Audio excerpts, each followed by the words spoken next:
For weeks, the world has been fixated on the strange visitor named 3I Atlas, an interstellar body that defied every expectation with its emerald glow, its pulsing rhythm, and its eerie defiance of the laws of physics. But just as scientists struggled to make sense of its behavior, the James Webb Space Telescope detected something even more unsettling. 3I Atlas is no longer alone. A second object, 100 times larger, has entered the frame, moving not randomly but on a trajectory that intersects perfectly with Atlas itself. Astronomers were stunned, not because two cosmic wanderers crossed paths, but because the alignment was too precise, too deliberate, as though this rendezvous was always part of the plan. And now, under the silent gaze of the universe, two colossal interstellar mysteries approach each other in an event so unprecedented that no words from science, history, or myth can prepare us for what is about to unfold. The second object, nicknamed Colossus by some astronomers, dwarfs Atlas by every measure. Where Atlas glowed green and pulsed with rhythm, this new arrival looms dark and vast, 100 times larger in diameter, with a gravitational field powerful enough to tug at nearby asteroids as it passes. Webb's initial images show an outline so immense it strains the sensors, not glowing like Atlas but absorbing light, as though it were cloaked in shadows. At first, scientists assumed coincidence, two interstellar visitors crossing paths at the same time, but orbital calculations destroyed that comfort. Colossus was not wandering blindly. Its velocity and trajectory curved in a way that suggested intention, slowing and adjusting until it matched Atlas's path with uncanny precision. In the void of space, where chance collisions are measured in billions of years, the odds of this encounter happening by accident are near zero. The evidence points to something else. This is not a coincidence. It is a meeting, a rendezvous written across the stars. As the days passed, the two objects began to interact in ways that left astronomers speechless. Atlas, with its emerald glow, seemed to intensify as Colossus approached, its pulses growing stronger and faster, like the quickening heartbeat of an organism sensing a partner. For the first time, the green light spread beyond its coma, streaming outward in thin beams that stretched toward the giant as though reaching out. In response, Colossus began to generate faint electromagnetic signatures, rhythmic but deeper, resonating like a bass note to Atlas's treble. The effect was that of a cosmic duet, two bodies separated by millions of kilometers but locked in synchronization, their signals intertwining across space. Space agencies rushed to deny that this was communication, but the pattern was undeniable. Atlas was no longer behaving as an isolated object. It was engaging with something larger, something older, something far more powerful. And humanity was watching, helpless, as two interstellar enigmas began a dance that seemed orchestrated. The arrival of Colossus did not just affect Atlas. Earth itself began to feel the consequences. The emerald veil that Atlas had cast across half the sky grew brighter still, but now it pulsed in resonance with a second, darker rhythm. Amateur astronomers reported shadows cutting across the stars, faint arcs that blotted out constellations, evidence of Colossus's vast presence. Satellites orbiting Earth began to record gravitational anomalies, small deviations in their paths that could only be explained by the influence of something massive moving through the solar system. Some reported interference in communications, deep hums in the static of radio transmissions, sounds that seemed to echo the rhythm of Atlas and its new companion. The heavens themselves appeared to transform, no longer random but patterned, structured, as though the entire sky was being rewritten by the interaction of two colossal visitors. Humanity had gone from watching a single mystery to being caught in the field of a cosmic convergence. And then came the most unsettling revelation. As Colossus closed the distance, it did not collide with Atlas, nor did it disrupt its orbit with raw gravity. Instead, it slowed and hovered, holding position relative to the smaller body with impossible precision. The two objects began moving together, locked in formation as though connected by an invisible tether. Webb's sensors recorded bursts of exotic particles streaming between them, exchanges of energy that no natural process could explain. To some, it looked like refueling. To others, it was more like communication or transfer, as though Atlas had always been a messenger, waiting for the arrival of something greater. The myths suddenly seemed less metaphorical, the green banner in the sky, the dragon calling to its master, the emerald torch guiding the return of something immense.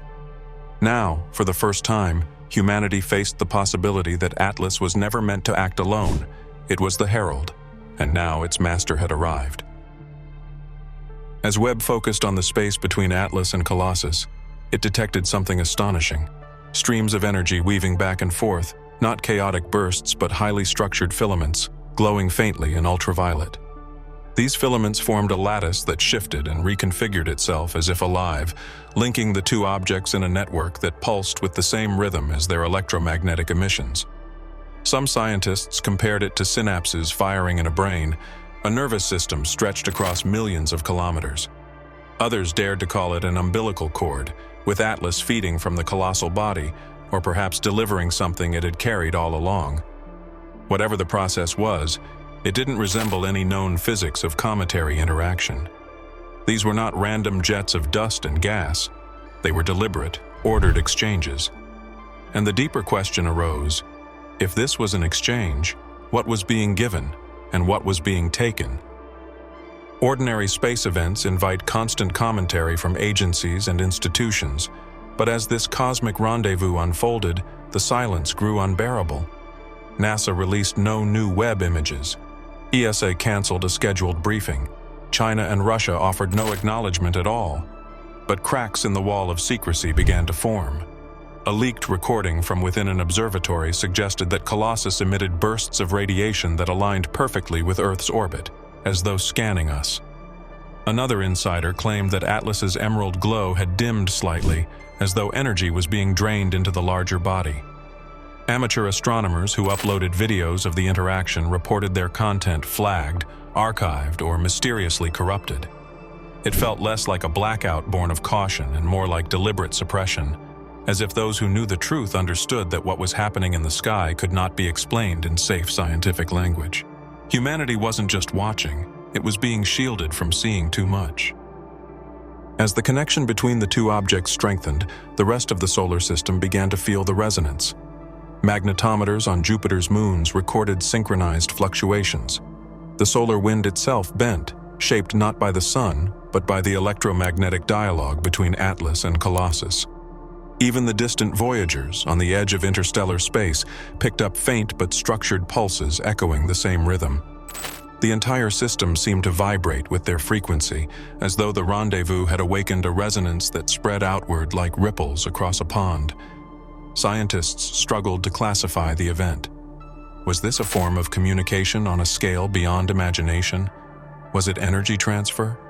Or was it something far more profound, a process that required the entire solar system as its stage? Whatever it was not contained. Every world, every spacecraft, every field of plasma felt its tremor. Atlas was no longer an isolated anomaly. It was part of a system-wide transformation. And then came the most chilling aspect of all, behavior that suggested purpose.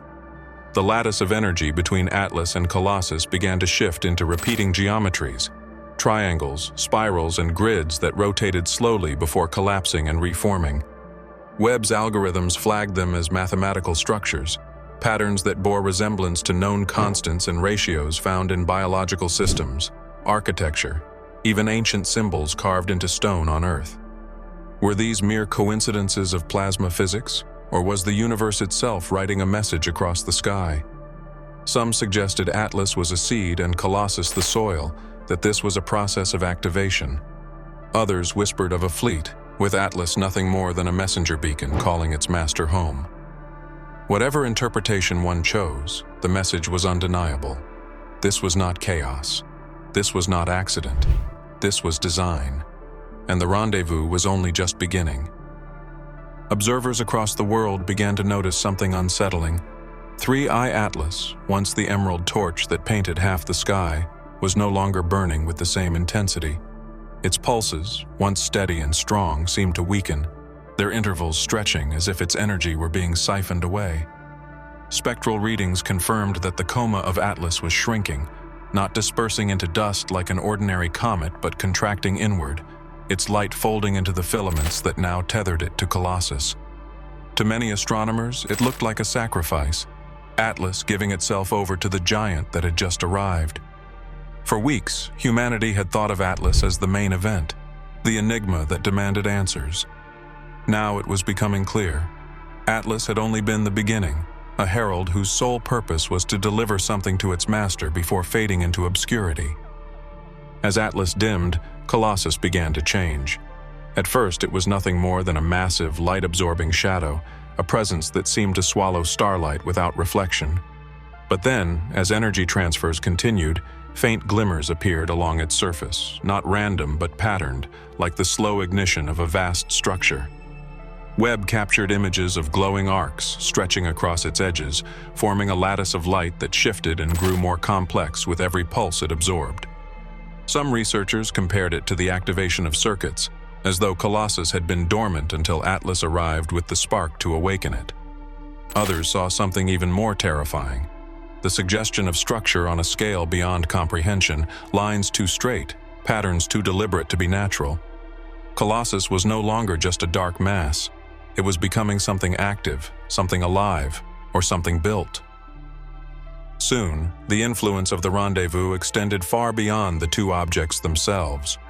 Probes stationed near Saturn reported deviations in their telemetry, small distortions that hinted at gravitational anomalies spreading outward. Light from distant stars passing near Colossus appeared to bend unnaturally, not like ordinary gravitational lensing but in fractured, rippling patterns, as if space-time itself were being rewritten around it. Astronomers whispered about localized warping, the kind of distortion only theorized in advanced propulsion systems. Could Colossus be creating a field, preparing to move in ways no natural body could? Or was the distortion simply a byproduct of processes so far beyond human understanding that the distinction between natural and artificial no longer mattered? Whatever the answer, the solar system itself was being reshaped by its presence, a reminder that we were no longer dealing with objects but with forces capable of bending the fabric of reality. The final sign came not in light or matter but in rhythm. The pulses that Atlas had once generated alone were now amplified by Colossus, echoing across the solar system like a drumbeat. Voyager 1 and 2, far beyond the heliosphere, both recorded the same synchronized patterns, signals strong enough to pierce the veil of interstellar space. Analysts who mapped the timing noticed repeating sequences, patterns that mirrored prime numbers, golden ratios, and other mathematical constants. These were not random fluctuations. They were signatures of intelligence, the unmistakable hallmarks of intention. Atlas had been the messenger, the spark. Colossus was the receiver, the amplifier. And now, together, they were broadcasting something vast and deliberate into the universe. The rendezvous was not simply a meeting, it was an activation, and humanity had become the unintended witness to a message that might not have been meant for us at all. As Colossus awakened and Atlas dimmed, something even stranger began to unfold here on Earth. Amateur astronomers, who for weeks had shared thousands of images of the green glow, suddenly reported that their equipment no longer captured anything consistent. Cameras showed static, telescopes returned frames full of distortions, and live feeds glitched with repeating fragments of old data. Professionals using larger observatories faced the same anomalies. Files corrupted the moment they were uploaded, servers crashing without explanation. It was as if information about the rendezvous was being erased in real time, not just suppressed by governments but actively disrupted at the source. Theories spread wildly. Was Colossus emitting a signal designed to blind observation? Was the distortion a byproduct of its processes? Or was this intentional, a way of ensuring that what was happening in space could not be fully recorded? Humanity, for the first time in the digital age, found itself unable to capture what its own eyes could still see. The effects were no longer confined to telescopes and satellites. Earth itself seemed to shudder under the influence of the rendezvous. Magnetic field fluctuations intensified, triggering auroras so strong they reached across equatorial skies. GPS systems faltered, planes reported navigational errors, and ships at sea lost contact with satellites. Power grids flickered as sudden surges of electromagnetic interference rippled through transformers.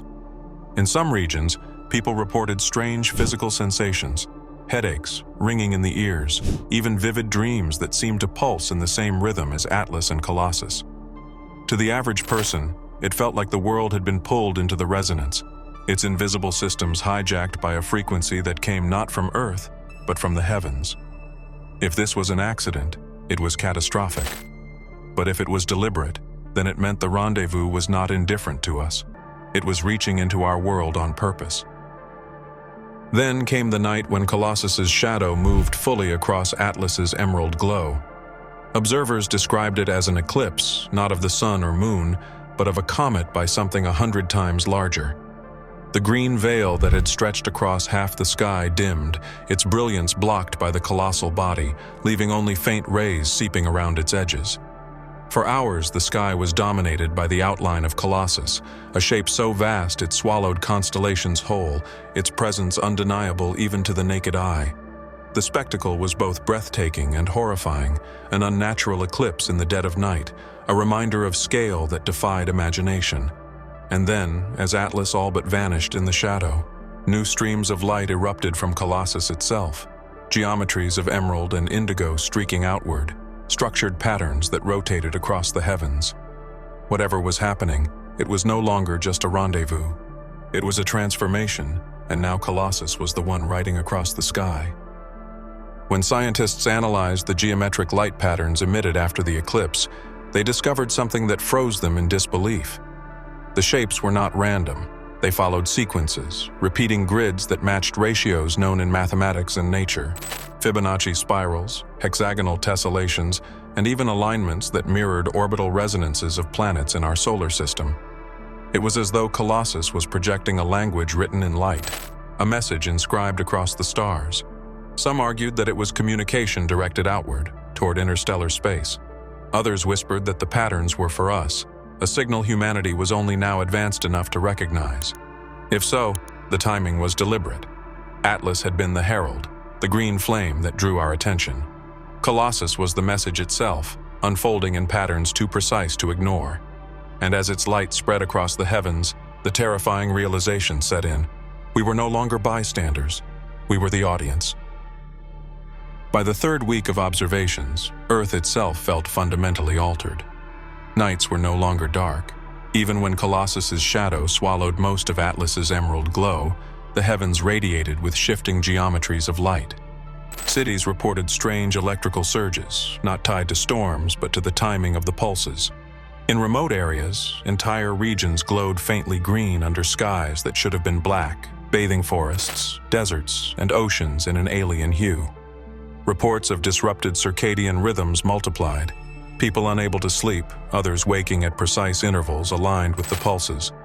Some hospitals even noted spikes in heart arrhythmias during the brightest emissions, as though the rhythm of Atlas and Colossus was synchronizing not only machines, but biology. Ordinary life was unraveling beneath an emerald canopy that no one could switch off. The world was no longer just watching the rendezvous, it was living inside it. Astronomical surveys soon revealed anomalies that pushed the mystery even further. Asteroids in the belt between Mars and Jupiter began to drift slightly from their orbits, pulled not by planetary gravity, but by the unseen hand of Colossus. Even Mars itself showed subtle perturbations, its orbit nudged by the mass and influence of this giant interloper. Probes orbiting other planets reported minute but undeniable trajectory deviations, as though the solar system was being recalibrated around a new center of influence. The terrifying implication was that Colossus was not simply passing through, it was altering the dynamics of the system itself. If its presence could bend orbits and realign celestial bodies, then Earth's own path might not remain untouched. The question shifted from, what is it doing, to what is it planning? On Earth, panic and awe grew side by side. Religious leaders declared the rendezvous a fulfillment of prophecy, calling the Emerald Veil the banner of the end times. Governments issued contradictory statements, some urging calm, others quietly mobilizing resources as though preparing for catastrophe. Social media exploded with raw footage, skies so green they drowned the stars, shadows of Colossus blotting out constellations, auroras blazing where none should exist. But the most haunting footage came from people who claimed to capture faint sounds accompanying the pulses, low-frequency vibrations that rattled windows and echoed through the ground. Scientists denied that space could transmit sound, but witnesses swore they heard it. The line between physical phenomenon and psychological breakdown blurred, but one truth remained. Humanity was no longer united by curiosity, but divided by fear of what the rendezvous meant for the future of the planet. And then, just as the tension reached its peak, something unexpected happened. For the first time since its discovery, the pulses stopped. The emerald glow dimmed, the lattice between Atlas and Colossus faded, and the rhythmic signatures that had echoed across the solar system fell silent. Instruments recorded nothing but background static. For hours, then days, there was nothing. Some scientists speculated that the process was complete, that the energy transfer had ended. Others warned that the silence was not the end, but the pause before something greater. The sky, once alive with emerald fire and shadows, became eerily quiet, as though the two cosmic giants were holding their breath. And in that silence the unease deepened, because every instinct whispered the same truth. They were not finished. They were only waiting. For weeks, humanity watched in awe and terror as 3I Atlas defied the laws of nature, only to be joined by a giant 100 times its size. What began as a curiosity became a spectacle, and what became a spectacle turned into a transformation. The emerald light that painted half the sky, the lattice of energy that linked two impossible objects, the distortions in space-time, the signals encoded in prime numbers and ratios, none of it was coincidence. Atlas had been the herald, Colossus was the arrival, and the rendezvous was the message. The silence that followed was more terrifying than the spectacle itself. Atlas dimmed, its role seemingly complete, while Colossus stirred awake, igniting with geometries of light and casting shadows that swallowed constellations. For a moment, the universe itself seemed to pause, as if holding its breath. And now, every calculation, every ancient myth, every echo across the solar system points to the same truth. This was not an accident of celestial mechanics. It was deliberate. It was designed. The myths warned us, jade serpents coiling across the heavens, emerald banners blazing before the end of an age, dragons of green fire returning to the sun. They were not poetry. They were memory. Humanity has seen this before and recorded it as best it could. Now, with instruments capable of piercing the fabric of the cosmos, we see it for what it truly is: a cycle, a rendezvous that repeats, a process far older than our species. And the most chilling question is not what we have already seen, but what comes next. Was this meeting the awakening of something dormant? Was it communication across distances we cannot fathom? Or was it a signal, a call broadcast into the void, announcing that the solar system has been marked? The silence does not comfort. It unsettles, because silence is rarely the end. It is the pause before the storm. So look into the sky while you can, and remember, you are not watching comets or interstellar debris. You are watching the convergence of forces so vast that they reshape the sky itself. The rendezvous has begun, but its purpose remains hidden. And when Colossus moves again, when the silence breaks, the world will learn the truth that has been waiting in the stars for millennia.